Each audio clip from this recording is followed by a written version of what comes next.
Salut les amis de la réalité virtuelle et du PlayStation VR, c'est Laurent de VR4Player. Bienvenue dans ce nouveau dossier qui traitera des technologies VR disponibles pour faire évoluer le marché. Marc Cerny a rendu officielle l'arrivée prochaine de la PlayStation 5 et nous savons maintenant que le PlayStation VR sera compatible avec cette nouvelle génération de consoles de salon. Nous savons également qu'un nouveau casque PSVR arrivera par la suite, certainement courant 2020 voire 2021. Si l'on voulait résumer rapidement un casque de réalité virtuelle, ce n'est finalement qu'un ou deux écrans avec un système de gyroscope et un système de tracking. Beaucoup de constructeurs mettent en évidence la définition des écrans des casques, mais cette définition ne fait pas tout. La puissance du processeur de la machine qui va calculer les images est primordiale. La plupart d'entre nous rêvent de voir arriver un jour le casque VR parfait, celui qui nous fera oublier que l'on a un casque de réalité virtuelle, celui qui nous fera croire que la réalité virtuelle est bien réelle. Bon, je vous l'accorde, c'est pas pour tout de suite, c'est pour le moment encore de la science-fiction à la Ready Player One. Dans ce dossier vidéo, nous allons rassembler les technologies déjà existantes pour essayer de construire un PSVR idéal. Et vous allez voir, on apprend en fait pas mal de choses sur nos casques en jouant à ce petit jeu. Alors, asseyez-vous confortablement, nous allons décortiquer toutes les fonctions d'un casque de réalité virtuelle, rassembler les meilleures technologies et voir ensemble ce que ça pourrait bien donner dans un avenir pas si éloigné que ça.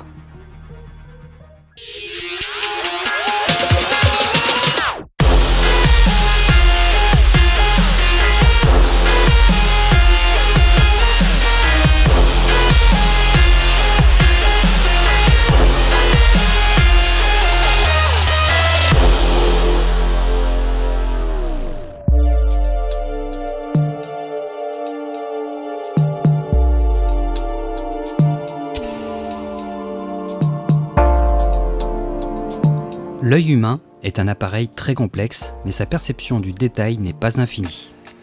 En théorie, certains professionnels de l'optique s'accordent à dire que l'œil humain pourrait être capable de distinguer une image composée de 576 millions de pixels. Nous sommes donc à une définition bien supérieure à celle d'une télé 8K. Mais l'œil humain ne peut percevoir toutes ces nuances que lorsqu'il bouge. Sur un point fixe, votre œil ne verra pas plus de 15 mégapixels, soit 15 millions de pixels. La vraie 4K se compose de 5120 par 2160 pixels, soit un peu plus de 11 millions de pixels. Un casque VR équipé de deux écrans 4K natifs serait déjà une bonne base. Dans l'idéal, deux écrans 8K seraient parfaits, car il ne faut pas oublier qu'en VR, ces écrans ne se trouvent qu'à quelques centimètres de vos yeux. L'œil humain peut en théorie voir plus, mais au-delà de la 8K, le gain ne sera pas très flagrant. Il est intéressant maintenant de se poser la question sur le choix de l'écran. Jusqu'à présent, nous parlions de définition, du nombre total de pixels qui composent l'image de l'écran. Mais pour réduire la taille du casque, on va devoir réduire la taille des écrans. C'est ici que l'on va parler de résolution des écrans. La définition de l'image se calcule en nombre de pixels, la résolution se calcule en ppp, le nombre de pixels par pouce. Par exemple, une tablette de 10 pouces équipée d'une dalle supportant une définition Full HD de 1920 par 1080 pixels aura une résolution de 220 ppp, alors qu'un écran de smartphone de 6 pouces supportant la même définition aura une résolution de 367 ppp. L'écran plus petit du smartphone avec la même définition aura une meilleure résolution.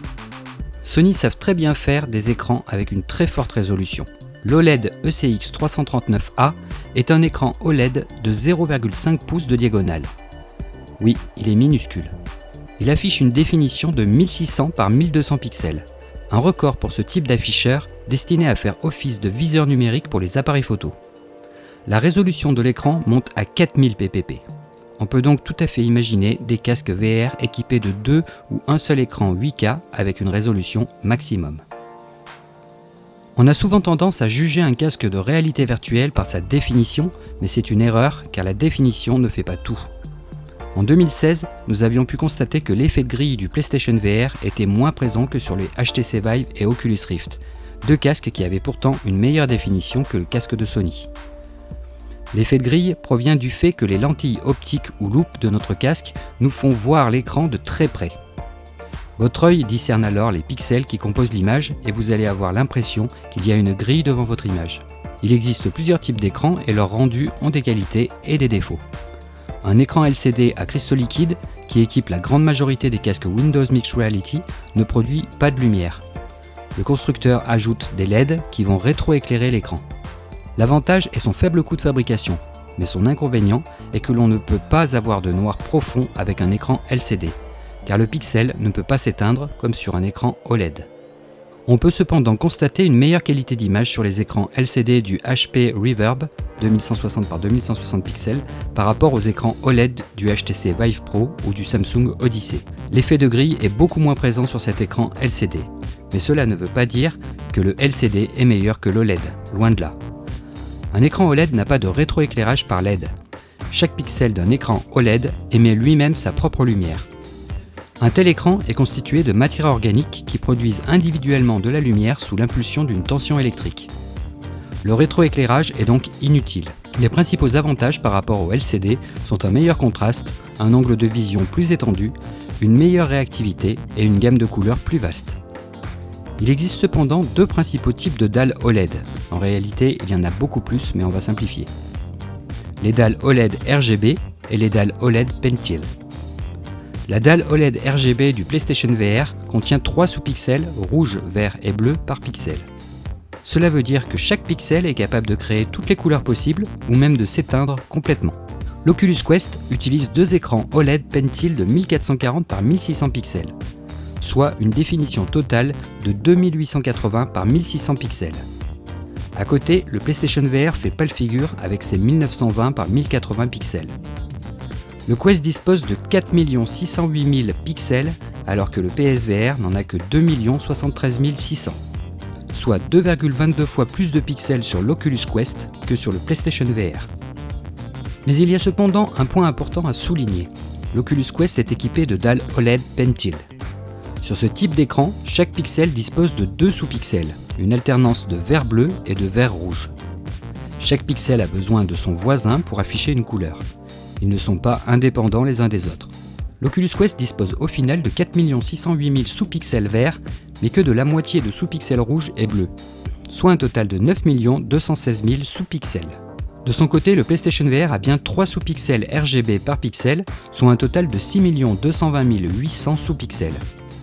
Vu sous cet angle, le PlayStation VR sorti en octobre 2016 n'est pas si ridicule que ça par rapport à un casque de 2019. L'Oculus Quest n'a que 1,48 fois plus de sous-pixels. Nous penchons donc pour une dalle OLED RGB 8K ou deux dalles 4K pour notre casque idéal.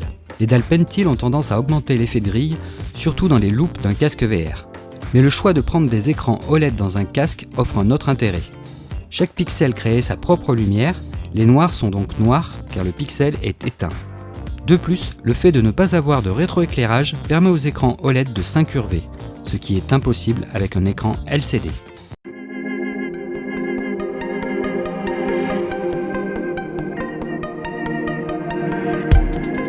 La plupart des casques de réalité virtuelle vous proposent aujourd'hui un champ de vision se situant autour des 100 à 110 degrés, ce qui nous donne l'impression de nous promener dans un environnement virtuel avec un masque de plongée sur la tête.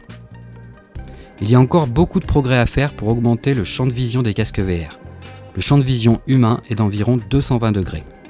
Notre vision en 3D stéréoscopique s'étend sur 124 degrés. Au-delà, votre vision est monoculaire à droite ou à gauche. Le Pimax 8K propose déjà un champ de vision de 180 degrés. Et le Star VR, un champ de vision de 210 degrés horizontal, soit pratiquement le champ de vision humain.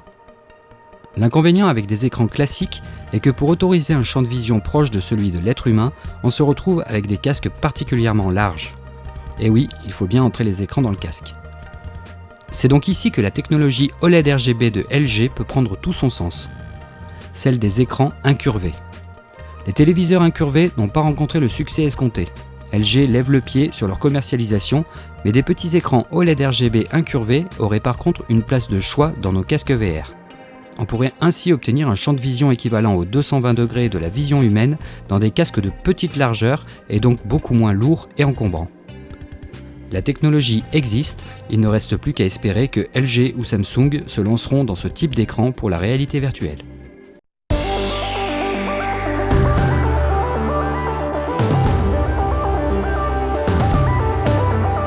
Jusqu'à présent, nous sommes partis à la course à la définition, mais heureusement pour nos ordinateurs, l'œil humain n'a pas besoin d'une résolution de 8K parfaite sur l'ensemble de son champ de vision.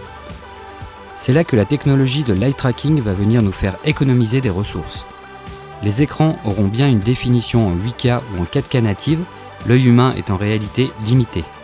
Sur les 220 degrés du champ de vision humain, seulement 124 degrés sont en stéréoscopie. Les 48 degrés à l'extrême gauche et droite de votre vision sont non seulement complètement flous, mais en plus monoscopiques. Ce n'est que sur les 60 degrés face à vous que vous allez pouvoir discerner toutes les couleurs. Votre vue et votre cerveau ne pourra reconnaître toutes les formes géométriques que sur les 40 degrés face à vous, et vous ne pourrez identifier les textes et les caractères que sur les 20 à 30 degrés restant devant vous. On comprend de suite l'énorme utilité de l'eye tracking. Cette technologie se compose de petites caméras qui vont filmer les mouvements de vos rétines. L'ordinateur va alors calculer en très haute définition et en temps réel uniquement la partie que vous visez du regard. Les images en 4K native ou 8K n'auront pas besoin d'être totalement rendues dans leur qualité maximum. Cette technologie a donc son intérêt pour ne pas avoir besoin de machines de guerre pour afficher dans nos casques des images très belles, car l'image ne sera poussée dans sa netteté que sur des zones précises de l'écran, celles que vous regardez. Le reste de l'image sera flou et donc beaucoup moins lourde à gérer. Cette technologie sera clairement présente sur tous les casques de la prochaine génération.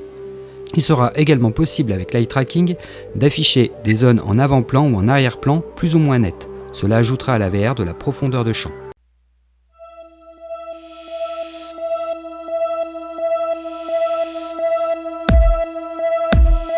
Pour les déplacements et les mouvements, une amélioration des casques VR passera par la suppression totale des équipements servant à définir la zone de room scale. Plusieurs caméras sont embarquées sur le casque et ce sont elles qui vont définir votre position dans l'espace. Votre casque devient autonome pour définir la zone de jeu, le room scale, sans avoir besoin de caméras extérieures sur pied, un système trop compliqué à installer. Ce système est déjà une norme sur la plupart des casques de réalité virtuelle modernes. Les contrôleurs ont également une importance capitale pour une bonne immersion dans le jeu ou l'expérience. Sony a fait le choix de réduire les coûts de production en réutilisant les PS Move, une technologie vieille de 10 ans sortie sur PS3. Le principal problème rencontré pour les joueurs avec ces PS Move est clairement l'absence de stick analogique sur ces manettes. Les studios de développement ont dû trouver des solutions par moments tirées par les cheveux pour permettre le déplacement avec les PS Move. Les contrôleurs VR de la génération suivante se devront d'être parfaitement pensés pour la VR. L'exemple à suivre est clairement celui de Valve et de ses manettes Knuckles ou Valve Index. Ces manettes disposent non seulement d'un stick analogique pour vous déplacer, mais surtout de plusieurs capteurs qui vont définir la position de chacun de vos doigts. Elles sont fixées à vos mains et vous permettent ainsi de jouer du piano en VR si vous le désirez. Sony travaille actuellement sur ce type de contrôleur pour la prochaine génération de PSVR, ils ont déposé plusieurs brevets allant dans ce sens. Pour finir, les déplacements dans une expérience de réalité virtuelle pourra provoquer chez certaines personnes un malaise des transports ou motion sickness. Pour rappel, ce malaise provient de votre oreille interne qui ne capte pas la même information que votre œil. Votre œil dit à votre cerveau que vous bougez, vous courez dans un jeu par exemple, alors que votre oreille lui dit que vous ne bougez pas, vous êtes assis dans votre salon. Votre cerveau est embarrassé lorsqu'il reçoit ces deux informations contradictoires et cela provoque chez certaines personnes le mal des transports. De ce fait, un système de déplacement qui vous forcera à vous faire réellement bouger dans le jeu atténuera considérablement le problème du motion sickness. Votre oreille dira à votre cerveau que vous bougez et vos yeux feront de même. Si vous voulez en savoir plus sur le motion sickness, nous vous invitons à regarder notre dossier à ce sujet. Vous trouverez le lien dans la description de cette vidéo et à la fin de ce dossier.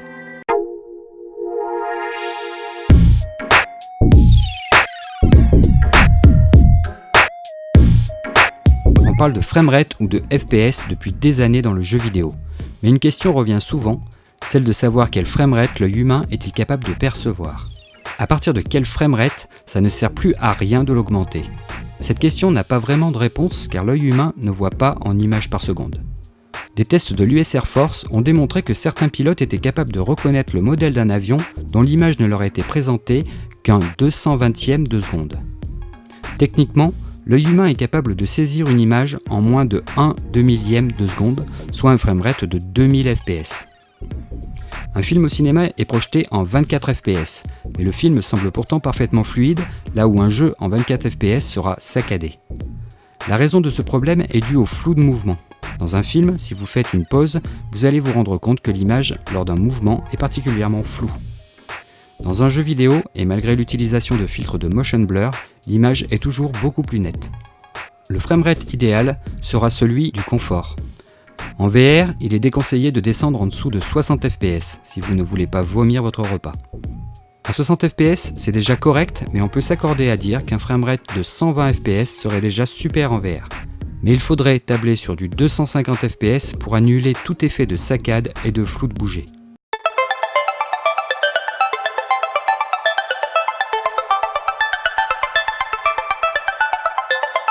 Le casque de réalité virtuelle parfait n'aura aucun câble. On est tous complètement d'accord sur cette phrase.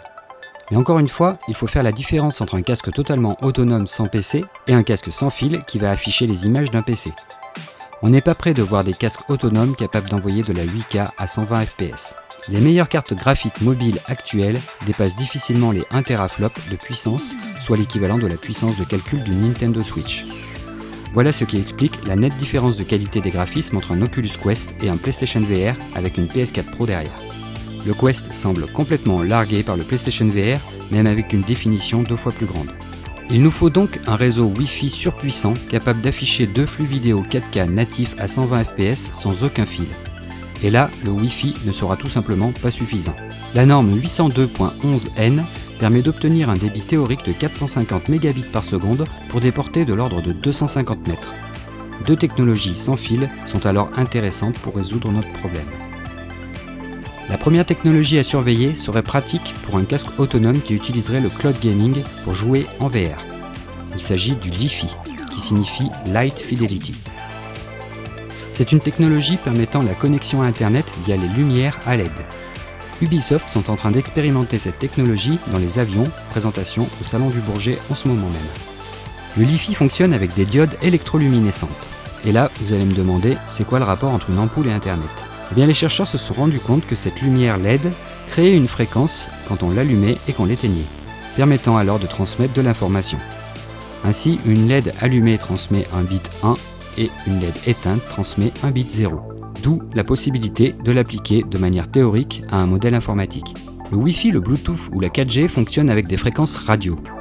Outre les problèmes d'ondes et d'interférences qu'elles engendrent, elles peuvent entraîner une saturation du réseau, pénalisant alors ses utilisateurs. Le Li-Fi, quant à lui, utilise la fréquence optique de la LED, qui offre théoriquement une bande passante quasi illimitée, sans ondes ni interférences.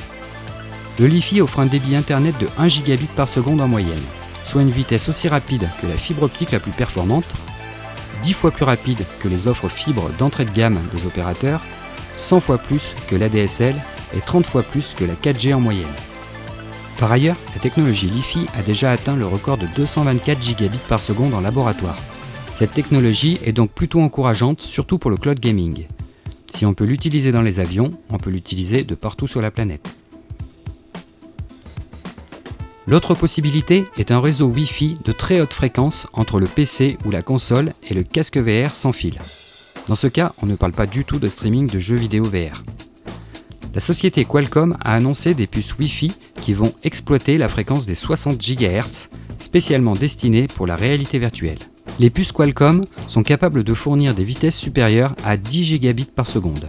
Ils utilisent la norme Wi-Fi 802.11ay, qui peut théoriquement dépasser la vitesse de la plupart des connexions Internet domestiques. Cette technologie n'est pas infaillible, car elle pose toujours de gros problèmes de pénétration à travers les murs. Nous parlons donc ici d'un Wi-Fi limité à une seule pièce, ou à des bandes de transfert de données à très courte portée, 10 à 20 mètres, et sans obstacle. Voilà pourquoi elle sera parfaite pour la VR, car vous ne jouerez jamais trop loin de votre PC. L'intégration de ce type de puce à des casques de réalité virtuelle de nouvelle génération pourrait garantir des expériences sans faille et sans interruption. Nous sommes donc là face à une solution potentielle d'amélioration sensible des futures générations de casques VR. Le sans-fil n'est donc pas un rêve, il existe déjà des technologies qui peuvent répondre à cette problématique en VR.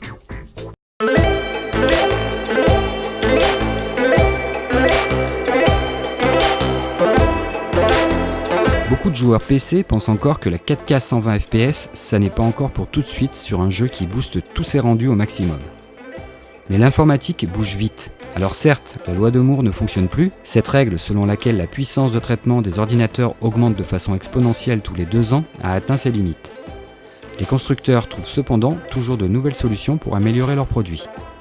Les ordinateurs de nouvelle génération sont déjà commercialisés, notamment avec l'arrivée de la gravure en 7 nanomètres, et les ordinateurs d'aujourd'hui seront nos consoles de demain. Le prochain Mac Pro d'Apple par exemple, qui sera commercialisé en septembre, est une vitrine technologique de la marque et se destinera aux professionnels de l'image. Sa fiche technique est impressionnante. Au cœur du système se trouve un nouveau processeur Intel Xeon doté de 28 cœurs, le plus puissant jamais installé sur un Mac. Il autorise une mémoire pouvant atteindre 1,5 Tera. Le nouveau Mac Pro prend en charge la configuration de 2 modules MPX Radeon Pro Vega 2 Duo. Les 4 GPU se combinent pour ajouter jusqu'à 56 teraflops et 128 Go de mémoire à large bande passante. Il peut traiter jusqu'à 6,3 milliards de pixels par seconde et est capable de gérer jusqu'à 3 flux de 8K ProRes compression RAW ou 12 flux de 4K ProRes compression RAW. Là encore, ça n'est plus qu'une histoire de temps. Les cartes vidéo capables d'envoyer 2 flux 4K natifs en 120 fps seront très bientôt une norme. On n'est pas inquiet de ce côté, car notre PSVR idéal n'est pas le PSVR 2, mais une version ultérieure.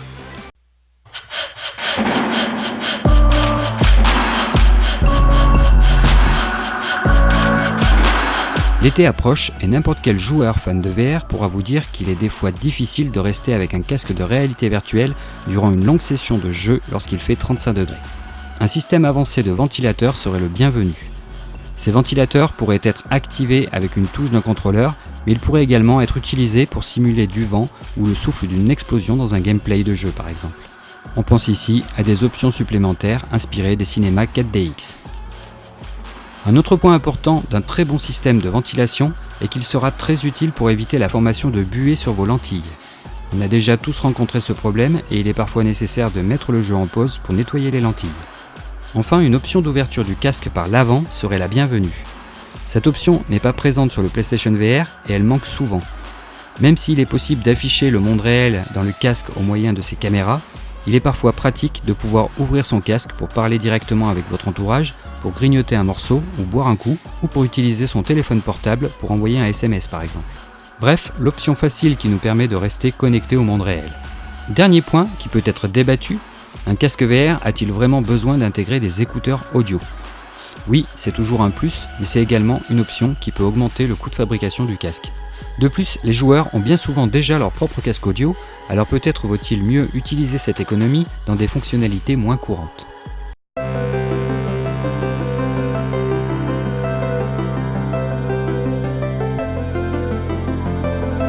Notre PlayStation VR ou notre casque de réalité virtuelle parfait ne sera certainement pas le prochain casque qui sortira sur le marché, mais la technologie avance vite, très vite même.